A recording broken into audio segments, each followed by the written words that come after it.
PowerBoat Television is brought to you by Yamaha. Conquer water with Yamaha. Cruisers Yachts. Luxury yachts and bow riders for all your adventures. And BoatBuys.com. 60,000 new and used boats for sale.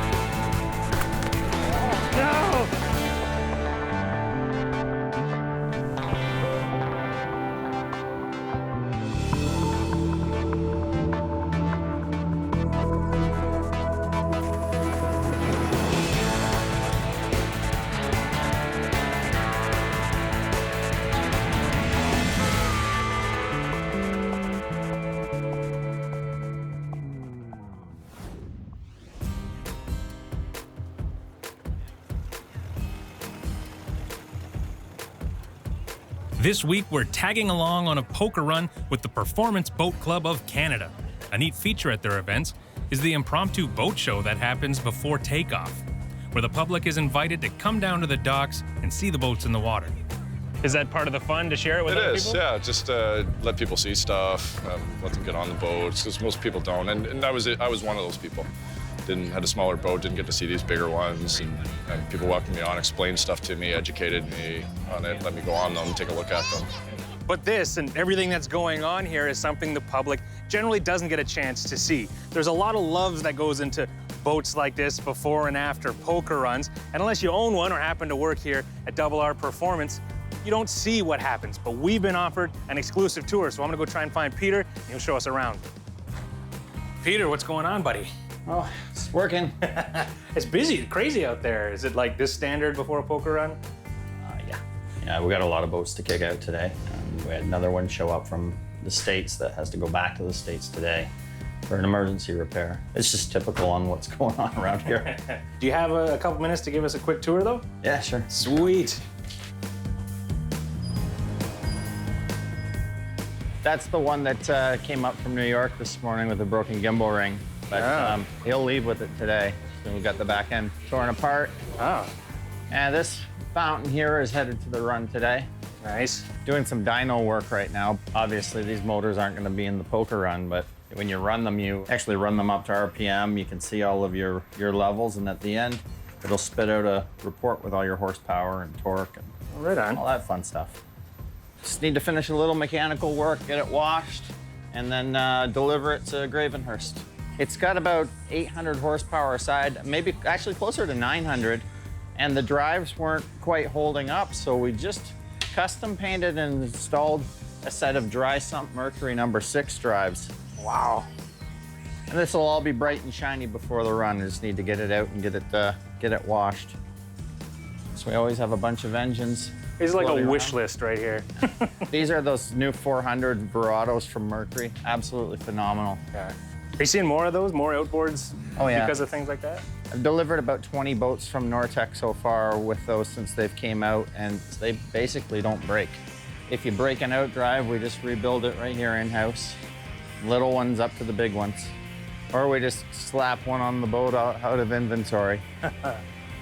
We're gonna pull that fountain out shortly and run it up in the test tank as well. So is this like your swimming pool? It's funny, but the amount of chemicals and filtration and everything that we do to keep the pH levels correct, you don't want acidic water sitting in an engine block for an extended period of time, and we have swam in it before. So you got the dyno and all that kind of stuff out of water test, but you'll put a boat in and... Yeah, we'll put the boat in, we'll run it under load. We have test props, so we can actually run things at full RPM in the tank, and it saves us having to take the boat into town and launch it and wait and all of that stuff. There's clearly a vibrant community here in Canada and in Ontario, right? Yeah, absolutely. And the stern drive performance market has stayed fairly strong up here compared to the rest of North America. As you can see, there's Nortec cats all over the place. The Nortec center console line has really taken off in the new boat sales, and that's dominating the market.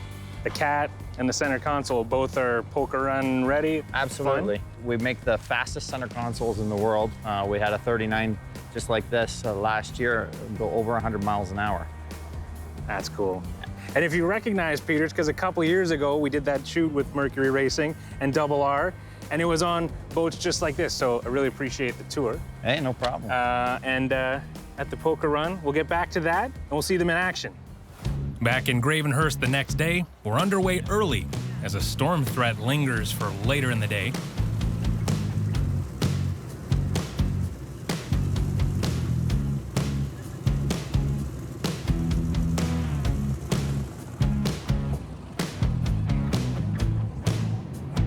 So the pack is roaring north on Lake Muskoka, and we're on the chase boat with Bill Jennings, the local point person for the event. So Bill's doing his best to catch up, but even with twin Mercury Verado 300s roaring away and pushing us at 57.2 miles per hour, we're nowhere near the pack. That's how fast this Poker Run is. But until we catch them, this is a pretty cool way to see Muskoka.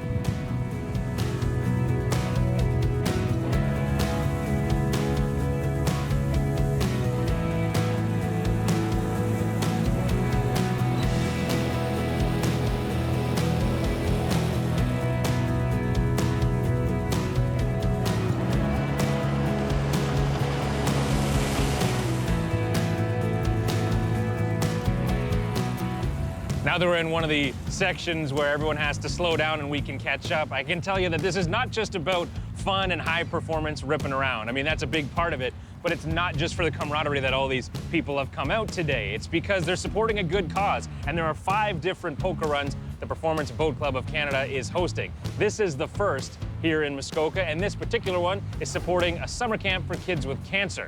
So, a lot of people out, hopefully means a lot of money raised. We'll find out at the end, though.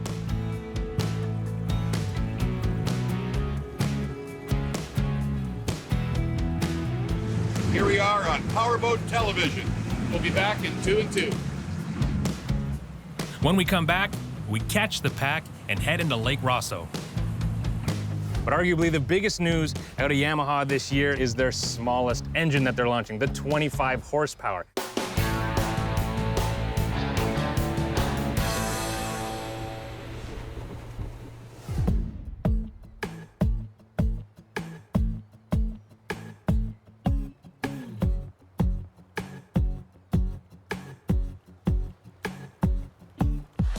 Just about every year, Yamaha introduces at least one new motor, and this year they've introduced 3. The most powerful, highest horsepower one is the 90 horse. Now, this is 1.8 liter displacement over the previous model's 1.6 liter. But even though it's bigger, it is lighter, 13 pounds lighter, in fact. They've also introduced the 75, but I said I wanted to see the 90, so let's take a look at what we're dealing with.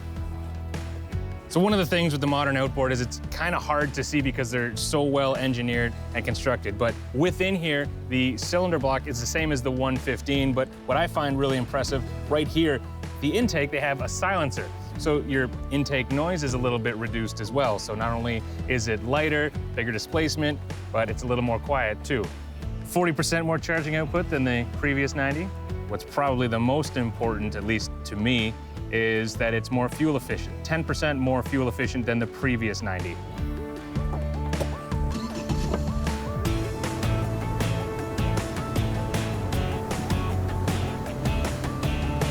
The performance was impressive. Smooth yet peppy acceleration from the whole shot, and some nice mid-range acceleration as well. And the wider motor mount spreads the weight out and helps with vibration.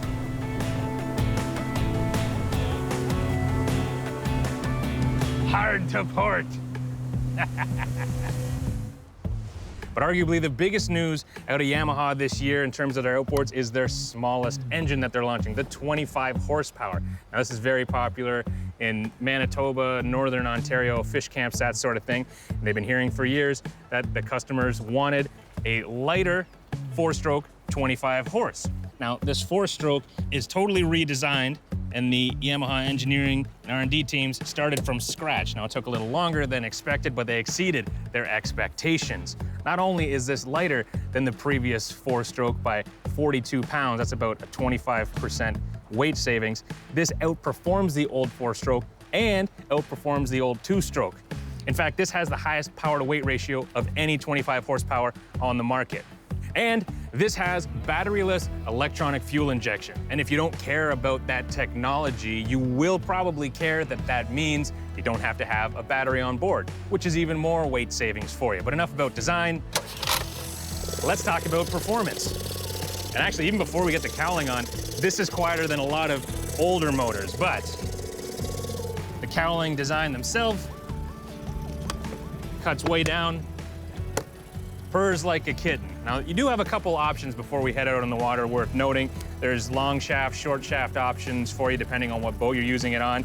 And you also have two different options in terms of starting. Now, this one has the manual start, but you have an electronic starter. But the electronic starter has a manual backup, which you don't see all the time, and I don't know why, because even as well-designed as the modern electric starters are, things can break.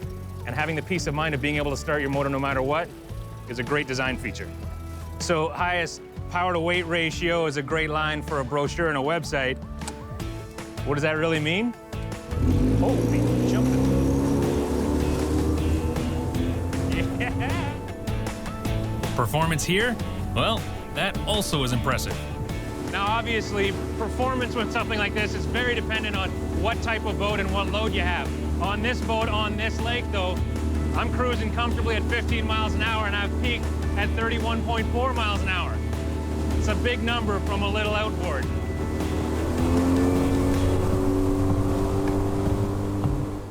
The wider motor mount spreads the weight out and helps with vibration. The tiller handle is fully redesigned, and the shifter moved up. And I like that the throttle handle itself was bigger and a little more ergonomically designed. If you're trolling, there's the variable trolling speed button that adjusts the RPM in increments of about 50, which is amazingly precise for anglers. But cruising at 15 miles per hour was too much fun for me. And when you open it up, you better hang on.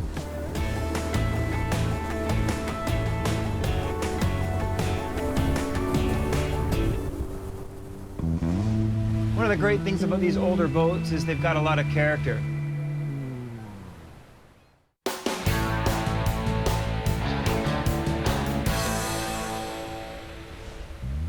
Today, we're going to look at a 1987 President 37 sedan bridge.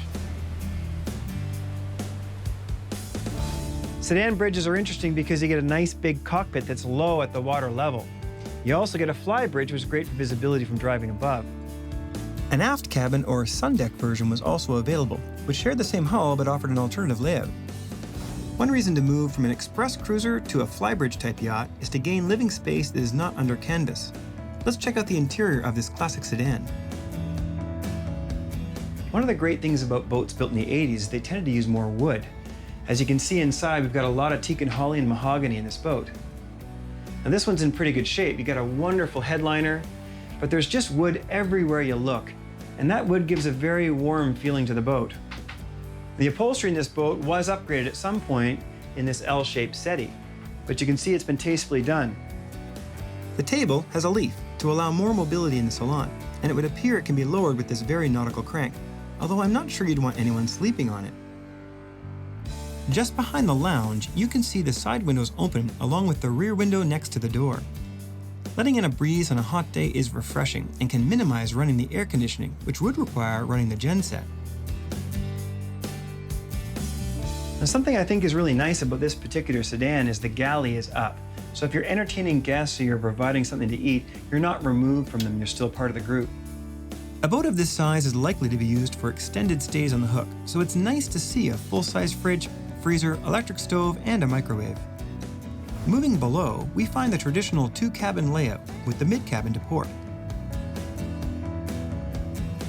Twin bunks is fairly standard for a 37. An opening porthole will let in some fresh air, and there's also a decent-sized closet with storage above. The head to starboard also has an opening porthole. The toilet is a manual pump type. There is a shower with a wraparound curtain to help keep the head dry. And I count 5 cubbies in a drawer, which is a lot of storage space in the head, something rarely found on newer boats of this size. Moving forward to the master stateroom, we find a queen-size bed to port, a shelf along each bulkhead, 4 12-volt lights overhead with 2 additional readers. Having the bed to port allows for a massive closet, which has its own light on a door switch. Now this boat's equipped with 454 Crusaders, and they're straight shaft drives. And that means the engines are amidships. Now the entire floor of this boat comes out in sections, as you can see here. That should make taking the engines out, if needed, a little bit easier. Having the engines amidship certainly makes it easy to do daily checks. You can come down and check oil, fluid levels. This one's got lots of oil in it. It's nice to find a little room to move around in the engine bay. While down here, we measured the shafts and found them to be 1 7/8 inches, pretty beefy for a 37. But we also noticed a little water in the bilge, which could indicate a leaking stuffing box. As we head topside to take her for a spin, we noticed the wooden rungs on the ladder to the flybridge had been refinished. Surprising how nice they came up. President has been building ocean-going yachts for over 40 years, and this 87 seems to have held up well. While we can't be certain, we've heard the 37 Sedan with the big block Crusaders was capable of 28 to 30 knots. Since this boat has over 2,000 hours on the engines, we'll be keeping her under 10 knots today. One of the great things about these older boats is they've got a lot of character. You don't have a lot of digital controls, everything's analog, but that's okay. You're also not spending a lot of money. The helm seat is quite comfortable, and she is equipped with hydraulic power steering, which makes turning the wheel effortless. One of the things I like about a sedan bridge is just navigating from the flybridge. You're up high and you got great visibility. Now this version doesn't have a helm down below, so when the weather gets cold, you better be prepared to button up the canvas. That's a compromise I'd be willing to accept. There's more living space below without the lower helm. When you consider just how nice it is down below, I can see spending more and more nights on the hook in a boat like this.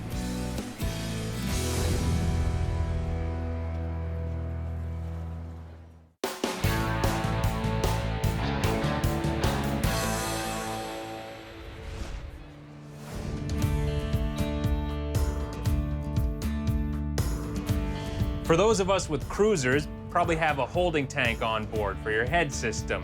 And some basic maintenance will keep it running well and smelling as little as possible. And in the spring is probably the best time to tackle this because it hasn't been used for a few months.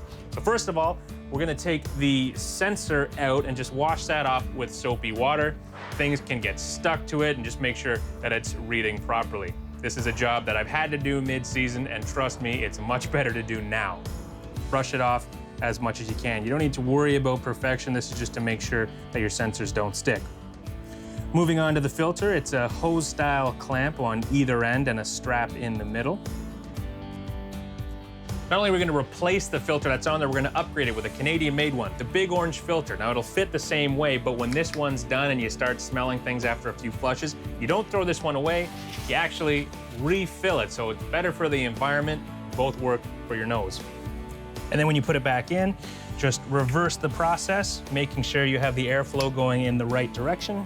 Luckily, it's labeled clearly tank side and vent side, and then just reverse the process that you did to take them out, tighten up the hose clamps, and tighten down that strap, and you are done. Your holding tank should be good to go, and when you need to change it again, just remember, refill it, don't throw it out.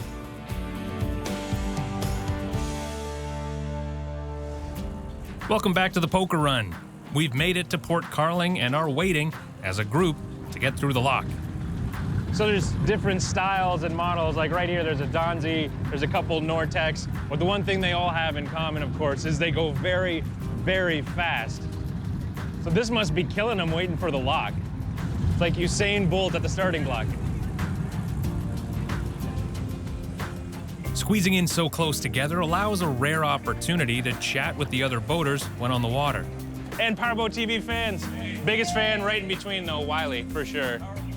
There's only a 3-foot difference in this lock, so it doesn't take long to get through, but with this many big boats, you can only do so many at a time. Once through, we're in Lake Rosso, and yet again, it's hammered down and RPM's up. What was supposed to be the first of many stops, lunch at the historic Cleveland's House Resort, turned into our only stop as the organizers pulled the plug after checking the radar. So once again, it was back on the water, throttle down, and the Armada was once again at the bottleneck of the lock. So we had to cut the route a little bit short. Still looks like a nice day probably, but looking on the radar, there's a storm coming in that might hit us. And as much as rain and possible hail suck if you're standing on a sidewalk, it really sucks if you're doing 60 or 100 miles an hour. So we're still having fun. We're gonna rip back to Gravenhurst, and in the meantime, I guess try and set a world record for most boats in a single lock. And once the gates started to close, the stereo opened up.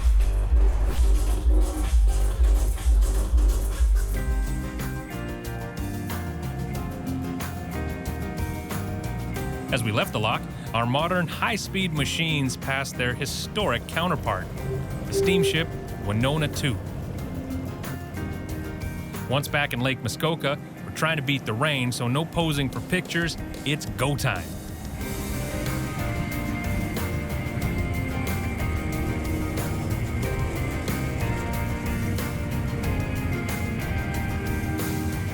Gravenhurst must have beat the rain because it was dry to tie up. And here we found out there was more than just fun involved. I've been involved since 2007. We've done about 35 runs, and we've raised $550,000 for various charities. The charity for this particular run is Camp Ooch, summer camp for kids with cancer. Whatever town we go to, we like to raise money for a local charity. It just kind of tells the people in the area that, you know, we're not just a bunch of, gearheads that want to run our boats around. We want to actually do something for the community because they're letting us in, so we want to give back. And give back they did. This event raised $20,000, doubling expectations. So as it turns out, the worst part of that storm skirted a little north of us. We didn't get hit with the hail or the lightning that we thought we were, but safety first, so it's okay that we cut the run a little bit short, got back to the dock earlier than expected, and hauled out most of the boats sooner than expected. There are 4 more of these charity runs this year, and every year there are 5. So check the website and find out if there's one near you. And if there is, check it out. It's free for spectators. And if you're anything like me, what you're gonna learn is that even though these boats are the biggest, meanest, and baddest boats you're ever gonna see, the owners are some of the nicest people you're ever gonna meet.